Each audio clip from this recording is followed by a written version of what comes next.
Hello everyone, लता के spiritual space में एक बार फिर से आप सभी का स्वागत है। दोस्तों, हमें हर दिन एक कन्फ्यूज़न रहता है। हम डे टू डे लाइफ में अपनी चीज़ों में हमेशा कई बार हम ये इस चीज़ में उलझ जाते हैं कि क्या ये मेरा ईगो है या मेरी सेल्फ रिस्पेक्ट है। एक बहुत ही सेम सेम सा दिखता है ईगो और self respect, but actually ego और सेल्फ रिस्पेक्ट में ज़मीन आसमान का फ़र्क होता है। एक बहुत ही महीन लाइन होती है इन दोनों के बीच में, जो हमें समझनी बहुत ज़रूरी होती है। ईगो, अगर आप कभी भी खुद से आपको ये समझना अपने आप में ही बहुत ईजी हो जाएगा कि हम इस टाइम किस लाइन पर हैं, ईगो पर हैं या सेल्फ रिस्पेक्ट पर हैं। जैसे अभी मैं आपको बताती हूँ कि ईगो, जब भी हमारे अंदर ईगो होगा ना, तो ईगो हमेशा अपने साथ नेगेटिव इमोशंस को लाएगा। हमारे अंदर एक एंगर, हर्ट, कॉन्फ्लिक्ट्स, झगड़े वाली सिचुएशंस, हम जब ईगो के फॉर्म पे होंगे, ईगो के स्टेज पे होंगे, तब हम खुद के अंदर ही हम परेशान हो रहे होंगे, हम खुद में उलझ रहे होंगे, हम सामने वालों के लिए भी नेगेटिव इमोशन फील कर रहे होंगे। वो हमारा ईगो पॉइंट होता है कि जैसे अगर सपोज़ मैं एक एग्जांपल देती हूँ, अगर हमारा किसी से झगड़ा हो जाता है या फिर अगर हम किसी को कॉल्स करते हैं और मान लो अगर उसने एक कॉल में, दो कॉल में हमारा कॉल नहीं लिया, या हमने मैसेज किया, उसका आंसर नहीं आया, तो हम क्या लेकर बैठ जाते हैं अपने अंदर, एक नेगेटिव थॉट।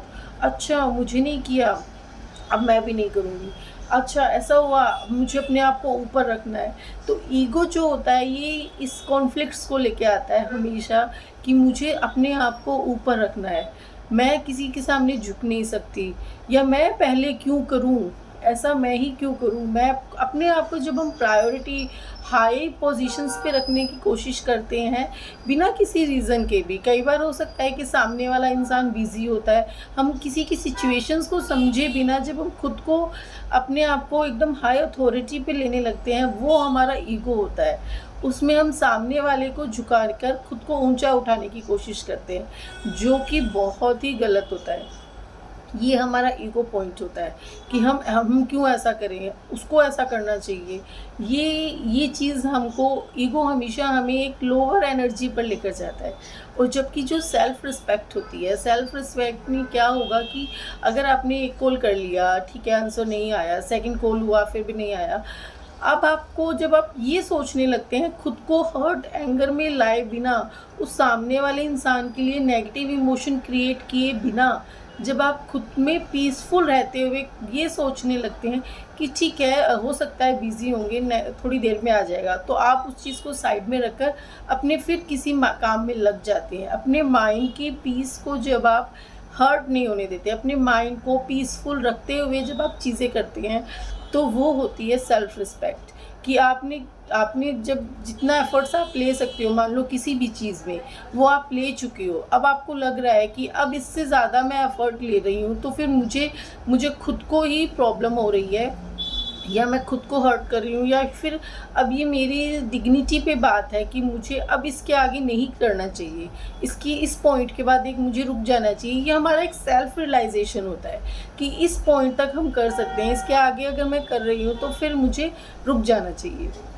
वो हमारी सेल्फ रिस्पेक्ट लाइन होती है। उसमें हम किसी के लिए भी ग्रजेस नहीं लाते हैं, उसमें हम क्या करते हैं, हम उसमें अपने आप को पीसफुल रखते हैं, हम उसमें अपने आप को पीसफुल रखते हुए चीज़ें करते हैं कि हम किसी और को, ऐसा नहीं है कि हम अगर किसी के सामने नहीं झुक रहे हैं, पर ऐसा भी नहीं है कि हम किसी को झुकने के लिए मजबूर कर रहे होते हैं। हम उसमें बहुत शांत रहते हैं कि ठीक है, ये मेरी हेल्दी एक बाउंड्री है, मैं इसके आगे अपने एफ़र्ट्स नहीं कर सकती हूँ, इसके आगे अगर मैं एफ़र्ट्स करती हूँ तो फिर वो मेरे लिए हर्टफुल होता है। तो वो एक सेल्फ रिस्पेक्ट बाउंड्री होती है, वो एक हेल्दी बाउंड्री होती है। उसमें आपका माइंड एक पीसफुल स्टेट में रहता है, उसमें आप खुद से कनेक्टेड रहते हैं और हैप्पी रहते हैं अपने आप में कि ठीक है, आप अपने आप में एक सेटिस्फेक्शन जोन में होते हैं कि जितना मैं कर सकती हूँ मैंने किया है, दैट्स ऑल, इसके आगे मुझसे नहीं होता है। तो आप एक ब्यूटीफुल सी अपने आप में क्रिएट कर लेते हैं बाउंड्री कि इस लाइन को आप अपने लिए क्रॉस नहीं करना चाहते। तो वो होता है सेल्फ रिस्पेक्ट। तो सेल्फ रिस्पेक्ट और ईगो में एक बहुत ही महीन लाइन है, जिसको हम सबको समझ के रखना चाहिए, और ये हमारी हर रिश्ते में बहुत ही इम्पोर्टेंट रोल प्ले करता है। That's all for today's video everyone. Thank you. Radhe Radhe.